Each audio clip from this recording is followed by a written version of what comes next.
Good morning, everyone. Myself, Pradyumna Sharma, Event Manager of Legal Vidya. Welcome you all on behalf of Legal Vidya to this webinar on the dichotomy of direct and circumstantial evidence, understanding direct and circumstantial evidence. Let me brief you about Legal Vidya, about our organization. Legal Vidya was founded in 2021 with the aim of creating a platform for individuals interested in the field of law. The organization provides portal where people can enhance their knowledge and grow their expertise in the field of law. Legal Vidya offers various opportunities such as internship programs, a platform to publish articles, and host interactive webinars and sessions for its members. Let me brief you about the webinar. Legal Vidya presents a thought-provoking webinar where we delve into the core of evidentiary matters, shedding light on the fundamental differences and applications of direct and circumstantial evidence in the legal realm. Our legal expert will unravel the mysteries surrounding these two pivotal pillars of jurisprudence, providing you with invaluable insight and enhancing your understanding of their significance in the pursuit of justice.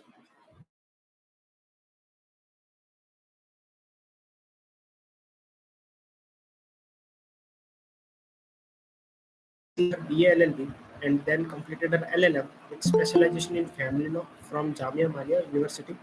She holds experience in various moots and debates competitions and has also been adjudged as best student advocate in the National Moot Court competition in environmental law. She has mentioned various moot courts. She has mentored various moot courts and alternative dispute resolution teams. She holds experience in litigation in both civil and criminal cases alongside teaching. She has been also invited by various colleges to judge moot court competitions. She also has presented various research papers in reputed institutions such as Indian Law Institute, Delhi, and has a record of publications under reputed national and international journals. She is presently pursuing PhD from Bennett University. Over to you, Neha. Thank you so much, Pradyuman, for the introduction. Am I audible? Yes, ma'am. All Yes, right. ma'am. So, okay, all right. So I'll just start with the session. Let me switch on my camera and please tell me if I'm visible. Yes, ma'am, you are. Okay, all right. Just a second. So, can I just expect you all, or maybe just one of you, to tell me just any one that can tell me what are you guys pursuing presently, so that I'll know in what level do I need to take the meeting. Ma'am, in this session, there are students from all the semesters from first to Okay. ninth, and so Okay. I believe you can Yeah. just go on. Everyone will Sure. understand. Sure. Sure. Okay. That was my concern. All right. So the topic for today is actually the difference between direct evidence and circumstantial evidence. So first, can anyone briefly tell me? Do you at all know what is the meaning of evidence? Just one person.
First one talks about oral evidence, and the second one talks about documentary evidence.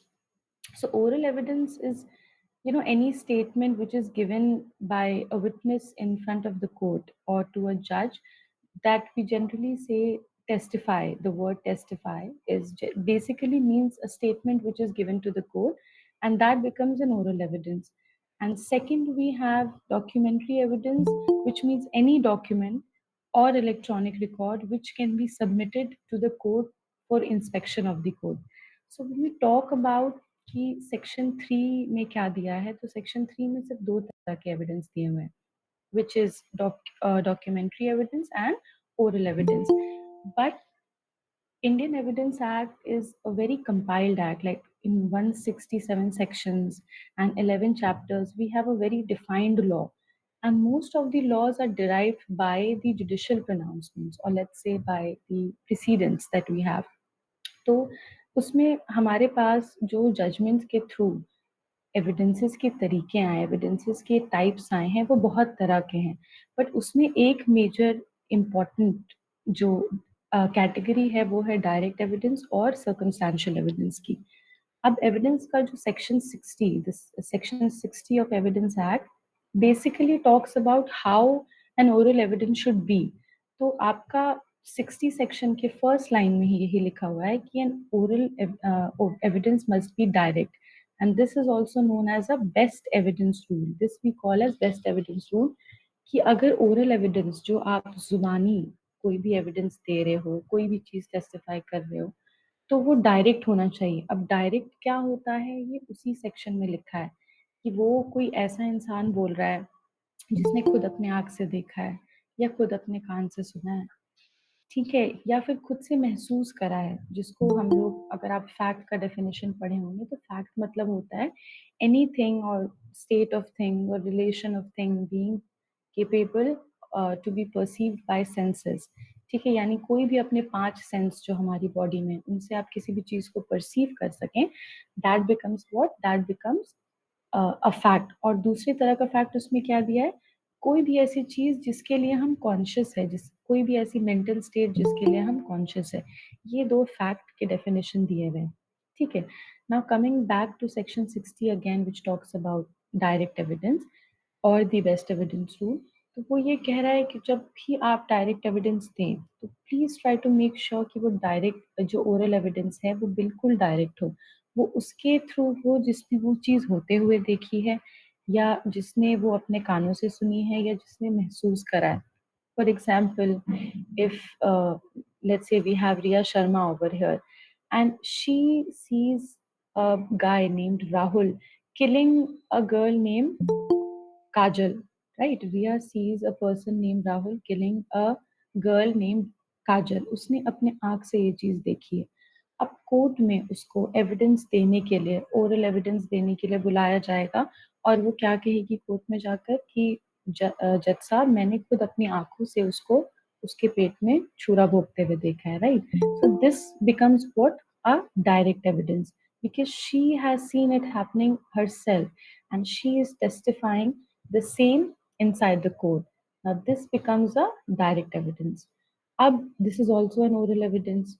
Now the thing is कि it is quite a possibility, and in fact most of the time it happens कि कोई भी evidence एक से ज्यादा तरह के evidence का कॉम्बिनेशन हो। जैसे अगर रिया यहाँ पर कह रही है कि मैंने खुद अपने आंख से देखा है, तो वो बोल रही है, which becomes an oral evidence, and at the same time it becomes a direct evidence as per section 60, because उसमें क्या लिखा है कि जो चीज आपने अपने आंख से देखी आप वो बता रहे हो, right? So direct evidence is very plain and simple, and it is also given in the BEAR Act, which means the Indian Evidence Act itself. But now the context is about circumstantial evidence, right? Can anybody tell me the meaning of a circumstance? Can Ma'am, yes, can yes, Lakshmi? ma'am, circumstances means situation. Right, circumstances means situations, यानी कि जिसको अगर हम लोग crime के sense में बोलें तो छोटे छोटे बहुत सारे हादसा, राइट? किसी कुछ अगर हादसा हुआ, कोई सिचुएशन हुआ, तो उसको हम लोग क्या बोलते हैं, बेसिकली सर्कमस्टांस। अब एक आसान चीज एविडेंस में, एविडेंस एक्ट में ये है कि जो वर्ड है उसका मतलब उसी से डिराइव हो जाता है, उसकी पूरी डेफिनेशन उसी से डिराइव हो जाती है। अब डायरेक्ट एविडेंस का मतलब क्या हुआ, जो चीज डायरेक्टली बोली गई हो, जो चीज डायरेक्टली दी जाए।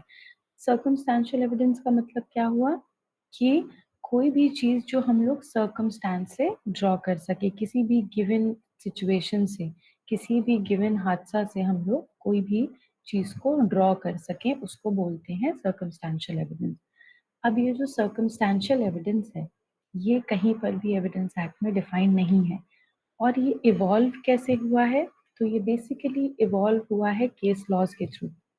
अब 1872 का एक्ट है, राइट, अब तक चल रहा है, and there are many cases which is happened before, even before our India was independent. उस टाइम जो हाईएस्ट अथॉरिटी होती थी वो होती थी प्रिवी काउंसिल। ठीक है, प्रिवी काउंसिल में केस हमारे जाते थे। And presently, what we have is we have Supreme Court of India. After 1950, we have Supreme Court of India, and जब फाइनली केस सुप्रीम कोर्ट में जाती है, तो हमारा डॉक्ट्रिन ऑफ स्टेयर डिसाइसिस, अगर किसी ने कॉन्स्टिट्यूशन पढ़ा है तो doctrine of stare decisis article 142 क्या कहता है कि सुप्रीम कोर्ट के पास पावर है कि अगर सुप्रीम कोर्ट कोई भी जजमेंट दे रही है तो वो अपने आप में एक लॉ बन जाएगा। ठीक है, to stand by the decision of the supreme court, this is known as the doctrine of stare decisis. तो अब जो सर्कमस्टेंशियल एविडेंस है वो कैसे इवॉल्व करा है? Through case laws. तो today I will just discuss two very important case laws, one of which you might, every one of you might have heard, and that is basically the Arushi Talwar case. Many of you might be very small जब ये case चल रहा था internet पे, media में, but many of you might have heard about this, the Arushi Talwar case. तो ये आरुषि तलवार केस के भी 3 स्टेजेस थी, पहले session court, then high court, then supreme court. उसी तरह से पार्टीज का हेरा फेरी होती रही। सबसे पहले केस करा गया, ठीक है, स्टेट वर्सेस नुपुर तलवार एंड उनके फादर का जो नाम था आरुषि तलवार का। देन उन लोगों ने पिटिशन हाई कोर्ट में फाइल करी, फिर सुप्रीम कोर्ट में ये केस गया, right. So this is one of the cases जहाँ पे बहुत तरीके से सर्कमस्टेंशियल एविडेंस समझाया गया है। अब इस केस में है क्या कि इस केस में we do not have a direct evidence, कुछ भी डायरेक्टली हमें नहीं पता। What has happened is that a 14 to 15-year-old girl was found dead in her bedroom. ठीक है, और फोरेंसिक रिपोर्ट ये बताती है कि रात को 2-2:30 बजे के अराउंड हमने क्या करा, जो फोरेंसिक रिपोर्ट है वो क्या कह रहा है कि रात के 2-2:30 बजे के अराउंड उसकी खून करी गई है। ठीक है, और सुबह वो अपने बेडरूम में, इनफैक्ट अपने बेड में खून में बिल्कुल लथपथ, she was found in her bed, and there was nobody in the home except her parents. And जब सुबह उसकी मम्मी उसका दरवाजा खोलती है जाकर, तो she saw that वो अपने रूम में डेड, बहुत बुरी हालत में खून से लथपथ पड़ी हुई है, मर चुकी है। It was actually her mother, the mother of Arushi Talwar, who calls the police. अब यहाँ पे जब इन्वेस्टिगेशन होती है तो इन्वेस्टिगेशन शुरू में करती है यूपी पुलिस। इस केस का जो बहुत फेमस नाम है वो है Noida double murder case. The actual name through which it has been rotated in the media is Noida double murder case. And what happened is Noida, तो नोएडा यूपी के जुरिस्डिक्शन में आता है, तो इन्वेस्टिगेशन करने के लिए यूपी पुलिस आती है। अब आरुषि तलवार के घर में आरुषि होती है, उसकी मम्मी होती है, उसके पापा होते हैं, उसके साथ एक हाउस हेल्प होता है जिसका नाम होता है हेमराज, राइट। अब हेमराज सुबह से कहीं नहीं दिखता घर पे, तो जो सबसे पहला शक जाता है वो हेमराज पे जाता है। अब यूपी पुलिस क्या करती है, this is a general rule of investigation और police protocol you may call it, कि जहाँ भी कोई मर्डर हुआ है या कोई भी क्राइम हुआ है, सबसे पहले what you have to do is you have to check the entire place where the crime has happened. You have to investigate the अगर आप लोगों ने मूवी में देखी होगी कि कहीं भी क्राइम होता है तो एक ब्लैक येलो कलर का टेप होता है, जिस टेप से पूरे एरिया को कवर कर देते हैं, रिस्ट्रिक्टेड जोन बना देते हैं, एंड डू नॉट क्रॉस करके लिखा होता है, nobody is allowed to cross, and that entire place is actually investigated very thoroughly. अब ये नोएडा में जो इनका घर था वो एक इंडिपेंडेंट घर था। आपने देखा होगा नोएडा में जनरली सोसाइटीज है, इंडिपेंडेंट घर है।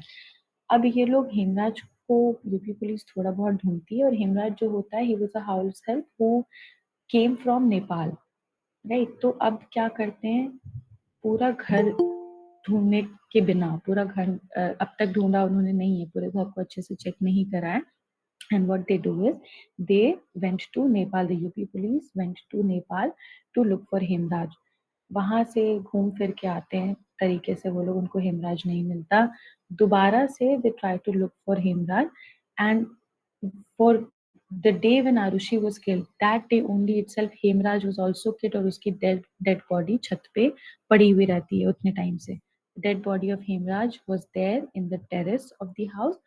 और उसके बाद दरवाजा जो है वो अंदर से बंद होता है, छत के अंदर से, यानी कि आप छत जब जाते हैं तो सीढ़ी के पास जो दरवाजा होता है वहां से वो छत बंद होती है. ठीक है. एंड यूपी पुलिस ने पूरा अपना दिमाग लगा लिया, सब कुछ हो गया, but they were not able to found him.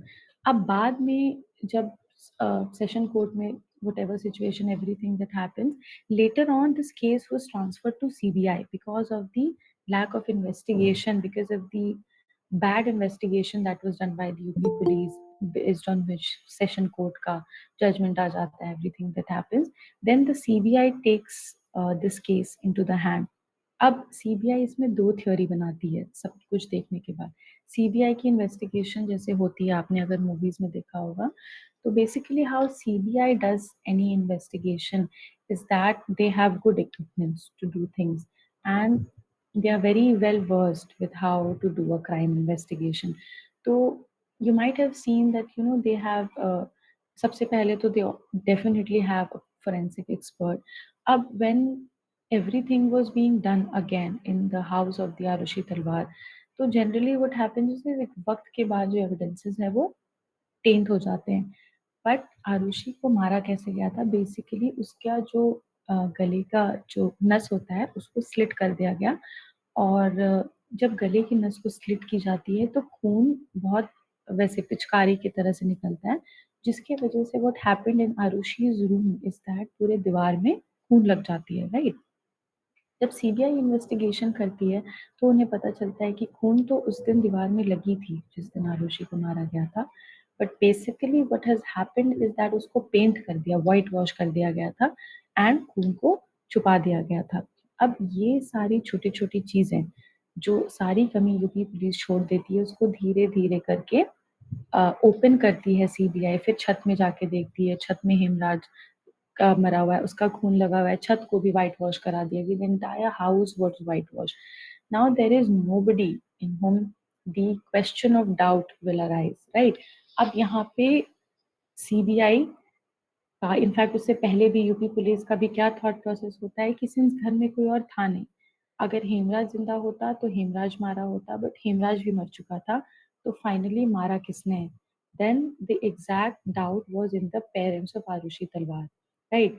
They both parents was actually convicted. अगर किसी ने मूवी भी देखी होगी तो you might know about that. जो शक है वो सीबीआई का शक भी आरुषि के पेरेंट्स पे होता है, बट यहाँ पे ये दो थ्योरी बनाती है. पहली थ्योरी सीबीआई की ये रहती है कि हेमराज 45 साल का था, आरुषि 15 साल की थी. जो आरुषि के फादर थे उन्होंने हेमराज और आरुषि को कॉम्प्रोमाइजिंग पोजीशन पे उनके कमरे में देख लिया, जिसके वजह से उन्होंने क्या करा, दोनों को मार दिया, अपनी वाइफ को बता दिया. और if you may know the system of honor killing that we always have had in the country, कि भाई now we cannot play with our image or our respect, so what we will do is they killed both of them. और दूसरी theory ये है कि actually मारा सिर्फ उसके फादर ने है. क्यों?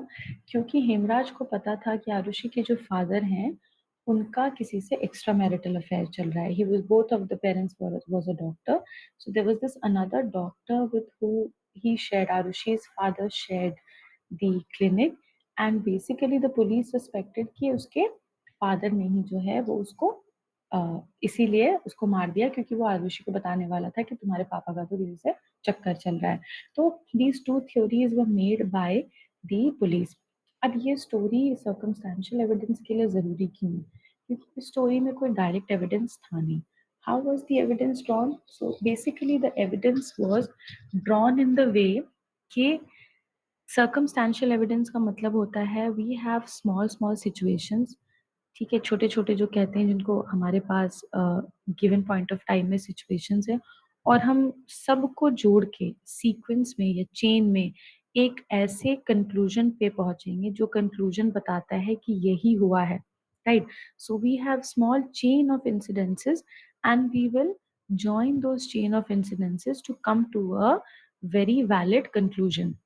जैसे आपने बाय चेन ऑफ इंसिडेंसेस, अब आपने चेन अगर देखा होगा एक से दूसरा जैसे कड़ी जुड़ी होती है, तो हमें सर्कमस्टेंशियल एविडेंस में क्या करना होता है, एक सिचुएशन का दूसरे सिचुएशन से इस तरीके से कड़ी जोड़नी होती है कि हमें पता चल जाए exactly X Y Z situation have happened. So it was a settled law कि सर्कमस्टेंशियल एविडेंस के बेसिस पे भी क्या हो सकता है, सजा हो सकती है. It is as good as direct evidence, but the condition is that to be as good as direct evidence, what we have to do is we have to exactly come to the conclusion by joining all the incidences or joining all the situation in such a way that you're very much sure that the xyz crime has been committed by xyz person only and there is no other possibility. अब यहाँ पे CBI क्या बोलती है कि अगर parents जो उसकी माँ है वो कह रही मैं सुबह गई और दरवाजा खोली और मैंने देखा कि मेरी बेटी मरी हुई है, तो how is it possible that a little girl 14-15 year old girl is being killed and she will not shout inside the room? ये कैसे मुमकिन है कि वो चिल्लाई भी नहीं होगी और उसकी आवाज भी नहीं आ रही होगी, right? How is it possible कि that she did not shout and you were just next to her room, both the parents room was just next to the room of Arushi, and how is it possible that they also did not hear the same? So just a second. So it was all, this was the first thing that CBI said कि अब हमारे पास दो ही इंसान हैं जो उस दिन उस घर पे मौजूद थे. वो कौन है? आरुषि के मॉम एंड डैड. अब हेमराज से शक क्यों हट गया? क्योंकि हेमराज भी मरा हुआ मिला. अब घर पे और कोई घुस नहीं सकता था, इंडिपेंडेंट घर था, तो there is only one possibility कि both the parents have killed Arushi. And when you see a person, जैसे ही अगर किसी की डेथ हुई, you see the person और आपको उसके चेहरे देखकर समझ आ जाएगा कि बहुत दुख दर्द में है, which was not the exact situation with the parents of Arushi. They were not looking as sad as a genuine parent should look. And even after some time, जैसे ही CBI investigation में आती है, context में आती है, things actually changed. So here one context was also, अब parents का ये कॉन्टेक्स्ट था कि भाई हमें इतना ज्यादा परेशान कर दिया गया है इस केस के इन्वेस्टिगेशन में, that is the reason, this was presumed कि that is the reason why this has happened. And media was also playing a very big role over here. Media का भी, जैसे मीडिया ट्रायल के बारे में आपने सुना होगा, मीडिया ट्रायल इज बेसिकली कि मीडिया अपना अलग ही दिमाग लगा के किसी केस के कंक्लूजन में पहुंचने की पूरी कोशिश करती है. एंड शुरू में जब सेशन कोर्ट आरुषि के पेरेंट्स को कल्प्रिट ठहराता है और उनको कन्विक्ट कर देता है, वहां पे भी यही थ्योरी बताई गई थी कि मीडिया का इतना प्रेशर था कि पेरेंट्स ने मारा है, पेरेंट्स ने मारा है, जिसकी वजह से सेशन कोर्ट ने इस तरह का decision दिया. There were a lot of incidences, narco analysis test, many things happened. And there were also two other people who were supposed to have killed her after raping her, but उनके लिए कोई evidence circumstantially भी नहीं मिलता है. तो ये सारी छोटी छोटी चीजों को जोड़ के हम किस conclusion पे पहुंचते हैं कि given a situation we are coming to a conclusion that there is no other person apart from Arushi's parents who might have killed her, right? अब इसमें circumstantial evidence में एक और चीज रोल प्ले करती है which we call as the last scene theory. अब last scene theory का मतलब है, just as the word itself says, कि किसी भी इंसान को आखिरी बार जिसके साथ देखा गया और वो इंसान उस आखिरी बार जिसके साथ देखा गया उसके थोड़ी देर बाद ही या कुछ देर बाद ही पता चलता है कि भाई वो मर चुका है या उसका खून हो चुका है, तो पहला शक उसी इंसान पे जाएगा जिसके साथ हमने उसे आखिरी बार देखा था. अब ये लास्ट सीन थ्योरी कि accordingly who was there inside the home, it was just her parents inside the home, right? So what basically overall has happened is that ये सारे इंसिडेंट को जोड़कर एक कंक्लूजन पे सीबीआई अपने इन्वेस्टिगेशन पे क्या पहुंची कि जो मर्डर है वो सिर्फ आरुषि के पेरेंट्स ही कर सकते हैं. उनके रजामंदी के अलावा पॉसिबल नहीं है कि घर में, छत में, कमरे में व्हाइट वॉश हो जाए, पूरा घर को पेंट कर दिया जाए, उनकी रजामंदी उसमें ना हो या उनके नॉलेज में ये ना हो, उन्होंने एविडेंस को टैम्पर करने की कोशिश करी, एविडेंस को छुपाने की कोशिश करी। और एविडेंस कोई क्यों छुपाएगा? एविडेंस कोई भी इसीलिए छुपाएगा क्योंकि वो खुद ही वो गुनाह करा है, खुद ही उसने वो क्राइम करी है, राइट? तो बेसिकली सर्कमस्टेंशियल एविडेंस हम लोग कैसे मेक आउट करते हैं? Through all these facts and figures that we have in our mind, depending on the facts and circumstance of the case. We will draw a series of incidents, we will see a series of incidents, and then we will draw a conclusion through which we are very sure that this has happened by XYZ person. ठीक है? This is how we derive the circumstantial evidence. अब circumstantial evidence के साथ एक और चीज जुड़ के आती है, which is the basic और general principle of criminal law, which is that के कभी भी क्राइम को हम लोग कैसे प्रूव करते हैं? Beyond reasonable doubt. How do we prove a crime beyond reasonable doubt? अगर कभी भी हमारे पास सर्कमस्टांसेस बहुत सारे हैं, हमने उनको जोड़ के एक कंक्लूजन तो ड्रॉ कर लिया, बट उस कंक्लूजन से ये नहीं पता चल रहा है कि जिसको हम अक्यूज कर रहे हैं उसी ने ही ये काम करा है, right? If there is any question mark in the situation, then it will not happen कि उसको, are you not able to hear me? Zia, can you please unmute yourself?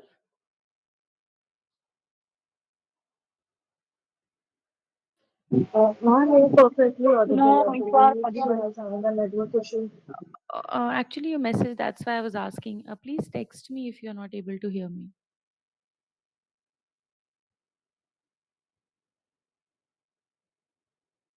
Okay, all right. Can any two of you please write if I'm audible or not? You are audible, Audible, ma'am. ma'am. Okay, okay, ठीक है। सो अब ये what was I speaking, all right, circumstance. तो अब हमारा criminal law का basic principle क्या है कि कोई भी क्राइम आप कैसे प्रूव करेंगे? Beyond reasonable doubt. सिविल तो बहुत आसानी से प्रूव किया जा सकता है। There are two basic terms, right? दो बेसिक टर्म्स होते हैं, एक सिविल के लिए, क्रिमिनल के लिए।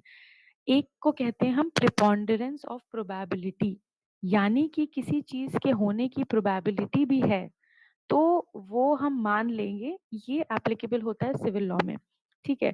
अगर कोई इंसान है ए, वो कह रहा है कि बी ने मेरे से पैसे लिए हैं, ठीक है? अब कितने लिए? 50,000 लिए हैं। मैंने उसको 50,000 10 बार में करके दिए थे, और अगर वो 5,000 का भी ट्रांजैक्शन दिखा देता है तो हम लोग ये ड्रॉ कर लेंगे कि 5,000 दिया है, क्या पता 50 भी दिया होगा। Let's see and let's ask for proof. ये प्रिपोंडरेंस ऑफ प्रोबेबिलिटी, जहां हमें कोई चीज प्रोबेबल लग रही है, पॉसिबल लग रही है, वो हम सिविल में यूज करते हैं। बट क्राइम का जनरल रूल क्या है? क्राइम का बेसिक रूल ये कि किसी भी क्राइम की जो प्रूफ है वो बियॉन्ड रीजनेबल डाउट होना चाहिए। इसीलिए जब भी कोई क्राइम होता है, then you will see that one of the parties is a state and the accused is the defense. We have two parties in a criminal case: prosecution and defense. Prosecution is always done by the public prosecutor, who is the council of the state. वो state के तरफ से, क्योंकि crime is suppose to be against the entire state, वो पूरे law के against, ये पूरे स्टेट के अगेंस्ट ही हम लोग मानते हैं। इसीलिए what happens is, whenever a crime is done, किसी भी क्रिमिनल केस में, if you are an independent lawyer, you can only be a defence lawyer. आप कभी किसी को सजा दिलवाने के लिए नहीं लड़ सकते, किसी को बचाने के लिए ही क्रिमिनल केस में लड़ सकते हैं। This is not possible that without being a PP or an APP you can be take the side of the state. तो you are always a person who is in the defence. अब defence वालों को सिर्फ इतना बोलना होता है कि सर मैंने खून नहीं करा है। पूरा का पूरा बर्डन किस पे होता है? प्रोसिक्यूशन पे होता है कि आप प्रूफ करिए कि ये बियॉन्ड रीजनेबल डाउट हुआ है। अगर वो कोई ऐसा प्रूफ दे देता है तो जाके डिफेंस पे बर्डन ऑफ प्रूफ शिफ्ट कर जाता है, ये बोलने का कि नहीं, ये जो कह रहे हैं ये सच नहीं है for X Y Z reason. या तो लेट्स से कि जैसे आप लोगों ने दृश्यम देखी होगी कि जिस समय का आप कह रहे हैं मैंने खून करा करा है, मैं तो था ही नहीं, मैं उस जगह पे था ही नहीं, मैं वहां से 300 किलोमीटर दूर में था, ठीक है? तो अब क्या हुआ, इसने बोल दिया कि भाई ये देख लो, इस इंसान ने इसको देखा है वहां खून करते हुए, राइट? बट वो क्या कह रहा है कि मैं तो सत्संग में गया था, मैं वहां पे था ही नहीं, I was not available at the place where you are accusing me to murder the person. So what happens is it has to be beyond reasonable doubt. And why is this so?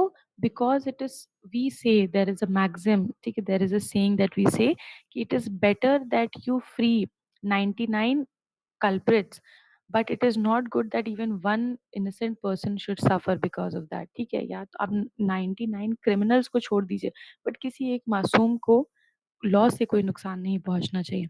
So it has to be prove beyond reasonable doubt. तो अब circumstantial evidence में beyond reasonable doubt को हमें बनाना होता है, हमें derive करना होता है, ये पूरा बर्डन प्रोसिक्यूशन पे होता है. ठीक है, अब हमारे पास इसके लिए कोई हार्ड जैकेट फॉर्मूला था नहीं कि हम ये कैसे करेंगे. तो फिर सुप्रीम को एक और केस आया. इस केस में अभी दोनों पेरेंट्स अब तक जेल पे ही हैं, कभी पैरोल हो जाता है, and whatever the situation is. Then we had a case of state of Maharashtra which is known as Sharad Birdhichand versus state of Maharashtra. ये वो पहला केस लॉ था जिसमें सुप्रीम कोर्ट ने बहुत इलेबोरेट करके, in a very elaborative way, Supreme Court ने एक रूल दी जिसको कहते हैं पंचशील रूल.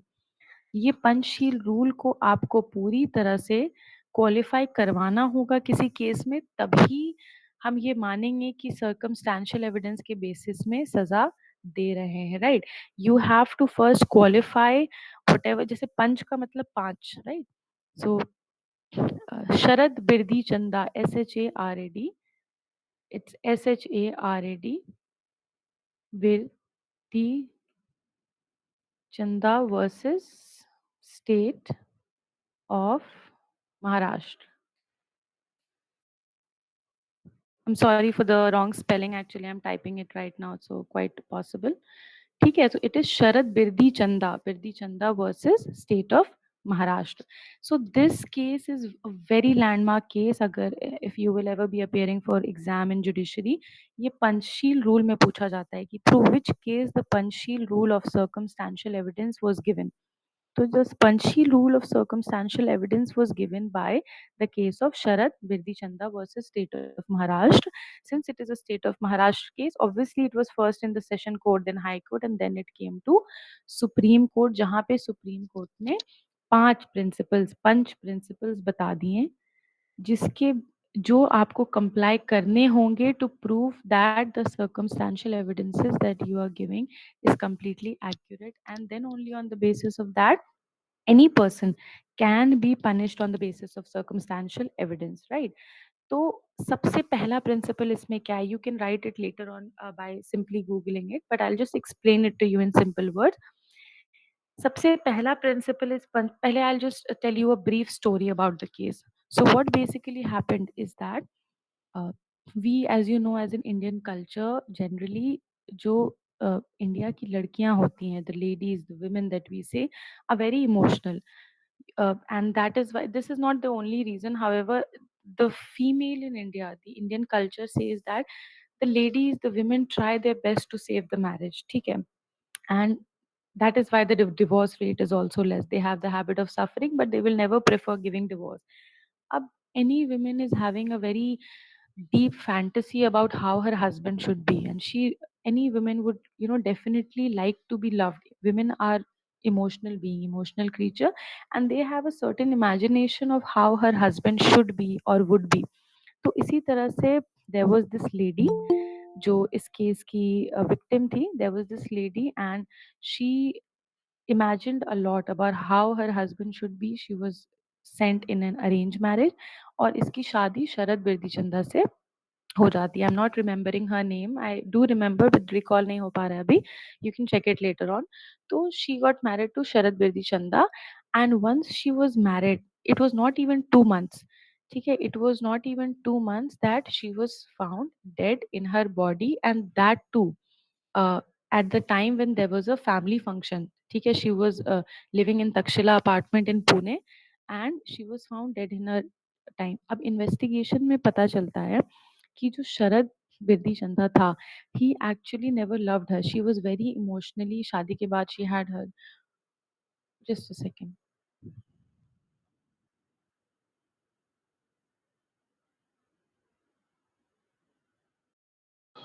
Yes. तो शादी के बाद she actually had a lot of imagination that this that my husband he will love me this much that much, but what happened, शादी के बाद उसको पता चलता है कि जो मेरा हस्बैंड है वो किसी और औरत से प्यार करता है, और वो इसको ये खुद डायरेक्टली बता देता है कि you should not expect any kind of love from me because I have this person Ujjwala in my life who I really love.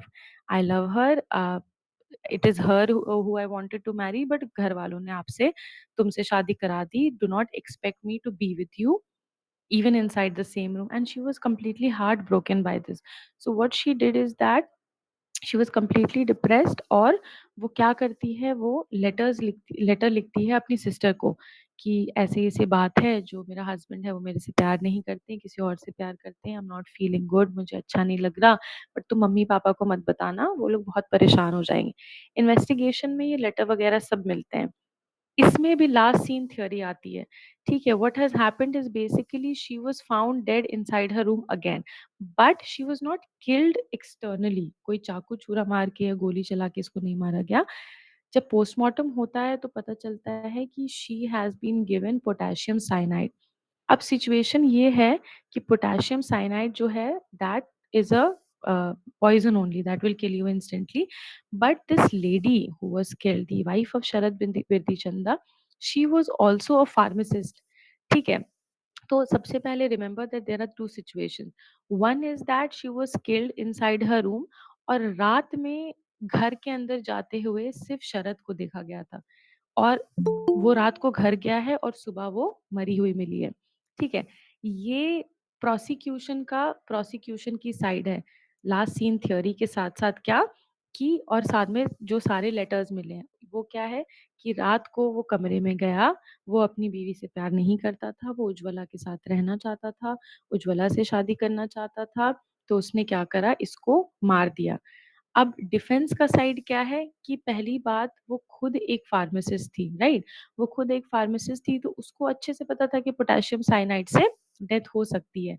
Although I agree कि जो शरद बिरधी चंदा है, डिफेंस वाले ये कहते हैं कि शरद बिरधी चंदा डेफिनेटली वो उससे प्यार नहीं करता था, उज्ज्वला से करता था प्यार, but what is the possibility कि वो उसने मारा है? ये भी तो हो सकता है कि वो खुद से सुसाइड करी हो पोटेशियम साइनाइड खा के। वो फार्मासिस्ट थी, केमिस्ट थी, उसको पता था कि पोटेशियम साइनाइड से डेथ हो जाएगी, तो उसने खुद वो पोटेशियम साइनाइड कंज्यूम करा, और बहुत आसानी से अवेलेबल नहीं होता है, बट एक फार्मासिस्ट के पास तो ये चीज़ अवेलेबल हो सकती है, right? So all of this thing happened. There were two theories, one from the defense, one from that. अब यहाँ पे चीज़ें 100% क्लियर नहीं थी। 100% क्लियर क्यों नहीं थी? क्योंकि कोई एक्सटर्नल मार्क थे नहीं, इंटरनल चीज़ थी। One side was that she was completely depressed, her husband did not love her, she might have committed suicide, and the other side was that since he wanted to marry Ujjwala, his girlfriend, that's why he killed her। अब यहाँ पे इतना ज़्यादा chaos था कि एक prosecution जो है वो सर्कमस्टेंशियल एविडेंस के थ्रू प्रूव करने की कोशिश कर रही है कि शरद बेदी चंदा ने उसे मारा है, और दूसरी तरफ क्या है कि ये भी पॉसिबिलिटी है कि वो खुद से जहर खा के फ्रस्ट्रेशन डिप्रेशन में आके, she was very depressed, depression में आके उसने क्या करा, उसने खुद अपनी जान दे दी, राइट?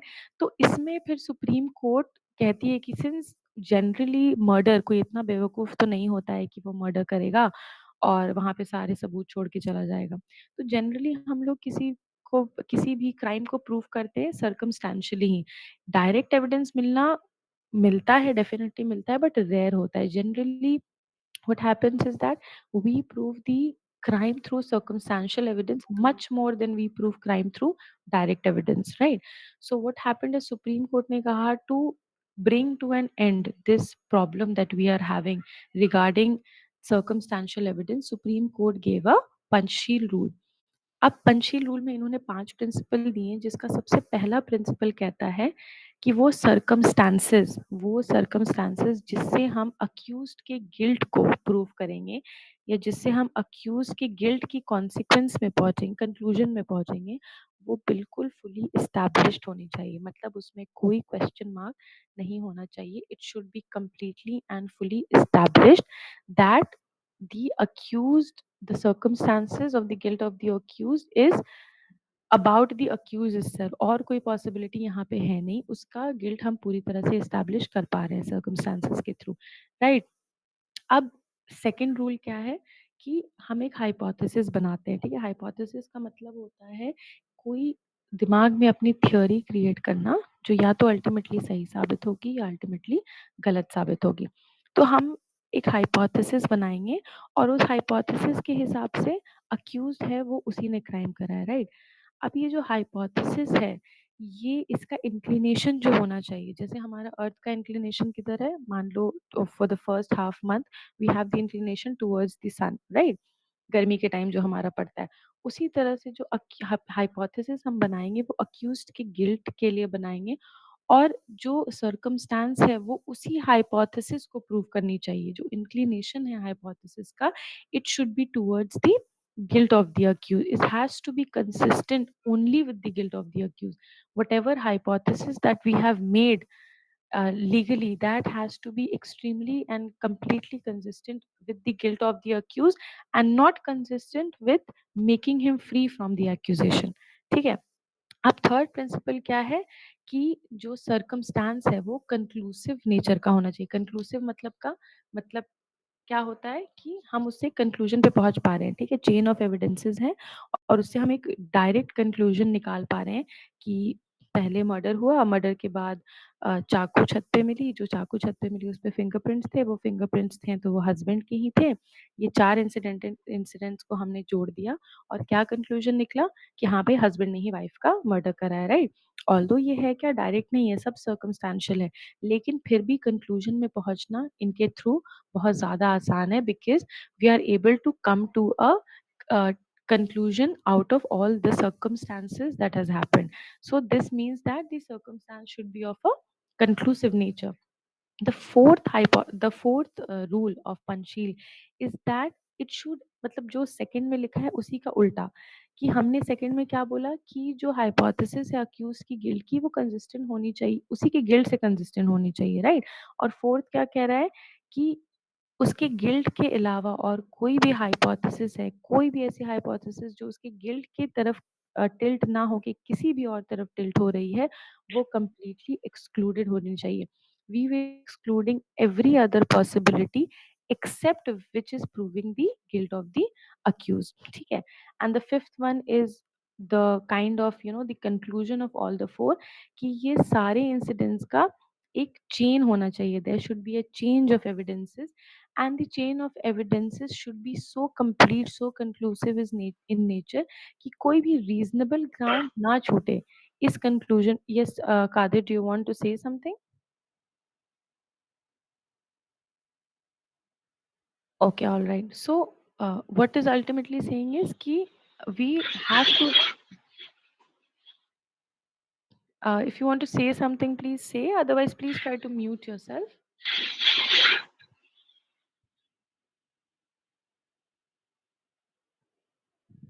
All right, ठीक है। So what this fifth one is saying is कि there has to be a chain of evidences which leaves no reasonable ground that the accused is not the guilty one. It has to be completely कि वही है जो guilty है। तो पांचों चीजें almost similar चीज ही कह रही है। It is all talking about chain of circumstances, guilt of the accused, whatever it is. But ये पांचों चीजें में बहुत थोड़े थोड़े माइनर डिफरेंस है, और आपको पांचों को there has to be a tick in all the five. Once there is a tick in all the five, then only any of the accused can be completely convicted by the virtue of circumstantial evidence, right? Otherwise क्या होगा, mitigate हो जाएगा उसका offence, या तो बाइज्जत बरी कर देंगे, whatever the possibilities. So these two are very very important cases when we talk about circumstantial evidence. However, there are few more cases, आप बाद में पढ़ लेना, just write the name of it. पहला है प्रियदर्शनी मट्टू केस, ठीक है। Priyadarshini Mattoo was basically a Kashmiri Pandit girl who was raped and murdered inside her own house only. इस केस का पूरा नाम है, I guess that is Santosh Kumar Singh versus state, yes I think it is Santosh Kumar Singh versus state through CBI. एक Priyadarshini Mattu case है और एक Dhananjay Chatterjee case है। ये दोनों केस आप जरूर पढ़िएगा, क्योंकि इन दोनों केसेस में सर्कमस्टेंशियल एविडेंस तो हर तरह से चीजों को प्रूव कर रही थी, पांचों पंचशील रूल फॉलो हो रही थी, बट दिक्कत ये था कि प्रियदर्शनी मट्टू का जिसने कत्ल करा था, जिसने उसको उसका मर्डर करा और रेप करा था, he was the son of DSP, DSP, and that too in Delhi, right? So DSP being a very powerful person, वो किसी ना किसी तरह से उसको मिटिगेट करवा दिया। इसको फांसी की सज़ा दी थी सेशन कोर्ट ने, हाई कोर्ट के पास गया था। वो फाइनली हमें अप्रूव करानी होती है सेशन कोर्ट को, जो है उसके पास पावर है सज़ा देने की, मौत की, डेथ सेंटेंस देने की, बट वो अप्रूव करानी पड़ती है सीआरपीसी 366 368 के अंदर। तो जब वो अप्रूव होने गया तो उसको छोड़ दिया गया था, राइट? उसको लाइफ इम्प्रिजनमेंट में उसको डेथ सेंटेंस कैंसल कर दिया गया था। देन दिस सिचुएशन अरोज कि basically why all this thing happened in both the cases, in Dhananjay Chatterjee as well as Priyadarshini Mattu case, because he was a very influential person. ठीक है, he was a very influential person, and the same happened in Jessica Lal case only. If you have watched the movie of No One Killed Jessica, there was, however, direct evidence because Jessica inside a nightclub was shot point blank in her head. Right? There were 100 people who saw Manu Sharma doing that. But then Manu Sharma was again very influential. His father was into some politics and everything, because of which कितना भी circumstantial evidence हमारे पास था, अच्छा evidence था, हम उनको सजा नहीं दे पाए, right? So why you have to know these cases is that her case का जजमेंट हो सकता है, फैक्ट सेम हो बट जजमेंट अलग आ सकता है, क्योंकि हमारा लीगल सिस्टम अनफॉर्चुनेटली ऐसा है जिसमें जजेस को भी पावरफुल लोगों से कई बार डर लग जाता है, ठीक है? और अपना अपना जजशिप बचाने के लिए they give the kind of decisions which is not valid. So these three cases that I told you, Dhananjay Chatterjee, Jessica Lal murder case, and Priyadarshini Mattu case, are basically the examples of how there were all the circumstantial evidence that was available, yet they did not get the required, the probable or the valid punishment because of their power that they have, because of their fathers, that the power that they have, right? And secondly, why this Arushi Talwar case and the other case that we read, Sharad Birdi Janta case, is important is because इसमें circumstantial evidence के basis पे सजा भी मिल गई, और शरद बिरदी चंदा में एक बहुत अच्छे पंचशील रूल भी सुप्रीम कोर्ट ने दे दिया कि आपके लिए चीज़ों को आसान कर दी गई है. Just for example in Vishaka case that we have given, how a women in workplace, if working, if she is harassed, what could be done, right? उस पे भी ये गाइडलाइंस दे दी. उसी तरह से शरद बिरदी चंदा में आपको पंचशील रूल दे दिया है.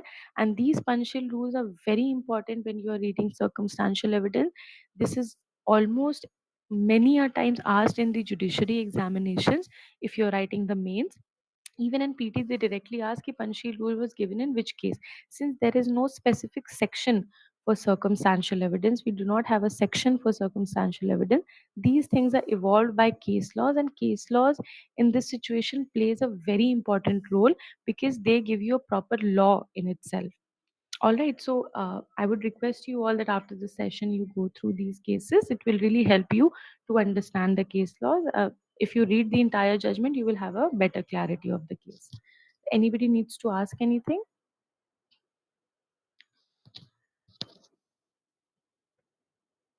Anybody is having any question, or else we'll just wrap up the session.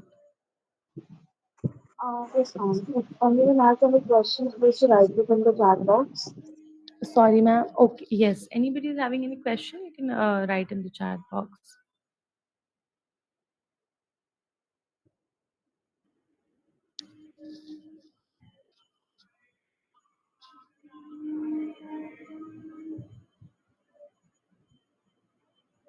I hope it is clear and you're not just saying so that the session gets, closed. I hope it is actually clear. Yes, the Panchsheel rule will be followed in all type of criminal cases in which we do not have a direct evidence, but where on the situations when we only have circumstantial evidence. All right.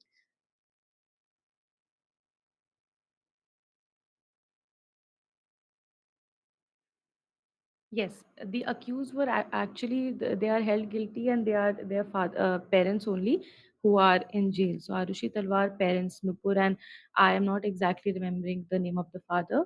Yes, they both were actually, the guilt was more tilting towards the parents of Arushi Talwar, because if अगर आप कह रहे हो कि मैं मेरे घर पे हूँ और मेरे घर में खून हुआ और खून के बाद किसी ने दीवार को पेंट कर दिया और मुझे पता भी नहीं चला, it is very rare, it is not possible. All right. So yes, the parents were the one जिनका पूरा इंक्लिनेशन कोर्ट का और सीबीआई का और everything was in their hand. Yes, Dharmesh Bhagwat, you're trying to raise your hand. Yes, ma'am. Yeah, yes, ma'am. I want to ask that if in a case there are some direct evidences and there are some circumstantial evidences, then which will Sorry, prevail? can you write it? Your voice is not very clear. Can you write the question? Okay, ma'am. Sure, sure.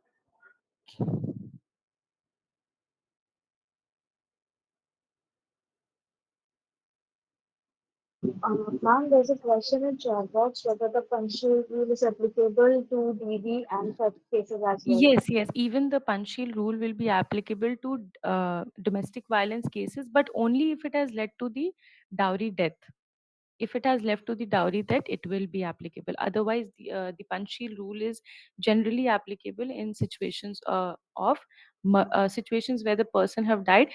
If we talk about theft, and if theft is of that a nature, जैसे जहाँ पे हमारे पास direct evidence या direct proof नहीं है, वहां पे भी सर्कमस्टांशियल एविडेंस लागू हो जाएगा. Circumstantial evidence is basically about a crime, and it is the onus of the prosecution itself to clarify the circumstantial evidence. और वो क्योंकि आप अगर पांचों रूल पढ़ोगे तो पांचों रूल बहुत स्पेसिफाई कर रहा है कि we are talking only about the crime and guilt of the accused. So yes, it can be applied in criminal cases. It will not be applied in any civil cases. It is for criminal case, and it is for cases. अभी अगर आप में से किसी ने evidence पढ़ा होगा तो there is a section 106 burden of proof का एक चैप्टर है. उसमें सेक्शन 106 आता है जो बात करता है रेस इप्सा लॉक्वेटर की. रेस इप्सा लॉक्वेटर का मतलब something which is in your own knowledge. तो अगर कोई ऐसा सिचुएशन है, जैसे उसका इसमें इलस्ट्रेशन एक दिया है अगर आप पढ़ोगे तो, कि आप ट्रेन में ट्रैवल कर रहे हो और आपके पास टिकट नहीं है, तो आप पे ये बर्डन है कि आप प्रूव करो कि नहीं भैया मेरे पास टिकट है, मैं बिना टिकट के ट्रैवल नहीं कर रहा हूँ. तो कोई चीज़ जो सिर्फ़ आपके नॉलेज में है, उसका बर्डन आपके ऊपर होगा कि आप उसको प्रूव करो. तो जनरली जहाँ सेक्शन 106 लग जाता है, अब थेफ्ट की सिचुएशन में जनरली 106 लग जाता है. हमें ऊपर-ऊपर से पता है कि आपने चोरी करी है, राइट? बट आप ये क आपकी ही नॉलेज में है कि मैंने चोरी नहीं करी है, तो आप प्रूव करो. अब अगर सिचुएशन ऐसी अराइज़ हो रही है जहाँ पे हम आपको गिल्टी साबित करना चाह रहे हैं, हमारे पास चेन ऑफ इंसिडेंट है, ठीक है? जैसे आपने बोला कि भई आज मैं बहुत गरीब हूँ, कल आप अचानक से जा रहे हो कि मैं तो भई डिज़नीलैंड घूमने जा रहा हूँ और जस्ट आपके पड़ोसी के घर में 5 लाख रुपए चोरी हो गए, राइट? तो इस इंसिडेंट से भी हम लोग चेन से क्या बना रहे हैं, एक सिचुएशन बना रहे हैं जो आपकी गिल्ट को दर्शा रहा है, तो yes it can be applied. In a case if there is circumstantial evidence and some direct evidence on record, always the direct evidence will prevail. अगर डायरेक्ट एविडेंस है तो सर्कमस्टेंशियल एविडेंस की बात जरूरत ही नहीं पड़ेगी आने की.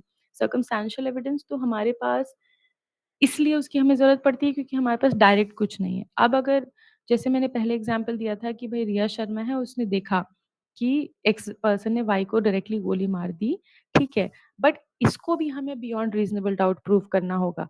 तो डायरेक्ट एविडेंस को ये पॉसिबल है कि सर्कमस्टेंशियल एविडेंसेस के थ्रू हम लोग प्रूव करें. बट अगर एक पर्टिकुलर फैक्ट पे डायरेक्ट और सर्कमस्टेंशियल दोनों अवेलेबल है, तो सर्कमस्टेंशियल की ज़रूरत नहीं पड़ेगी, वो डायरेक्ट से हो जाएगा. But it has to be beyond reasonable doubt again.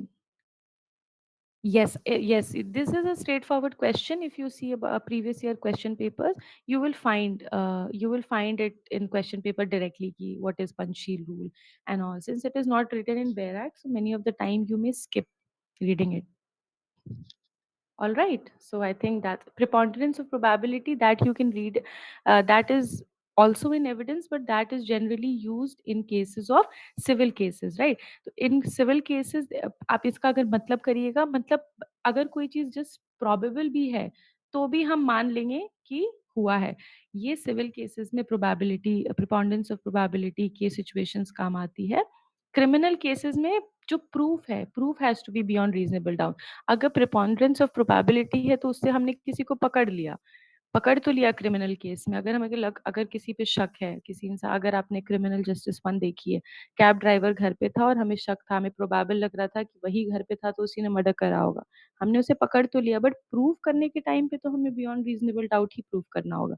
तो क्रिमिनल लॉ का जनरल रूल है beyond reasonable doubt. It has to be that way only.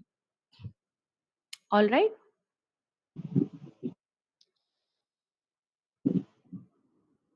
I will try. I don't know. It totally depends on. I have no idea about this, but we'll see. Actually, it was an off today, and it might not be off. I have to teach full time in my college. But yes, definitely. But the online sessions are a little difficult for me. Also, I'm not also habitual. But let's see if things turn out that way. We'll definitely conduct it. So, Ram, I believe those are only the questions that we have today. So, thank you so much, ma'am, for such a wonderful session, and it was great having you with us. Same here, And same. I'm very happy to see that there were more than 35 participants, that too on a holiday. It was really nice. yes, ma'am, I believe everyone has learned something very new today, and I believe everyone is very eager to I hope so. have you I hope again so. with us. So, definitely, if we ever have time, Although we definitely would there like is, to do from the this show. students, there are no requirement of calling it a wonderful session if it was actually not a wonderful session. But if everybody is actually saying right and everybody is saying it from heart, then I really thank you for that. It definitely was, ma'am, and we really hope that we can have another session with you someday Sure, sure. whenever you have free. All right. Thank you so much. Thank you so Definitely. much, ma'am. Okay. So I'll just leave the meeting. Definitely, ma'am. Thank you, ma'am.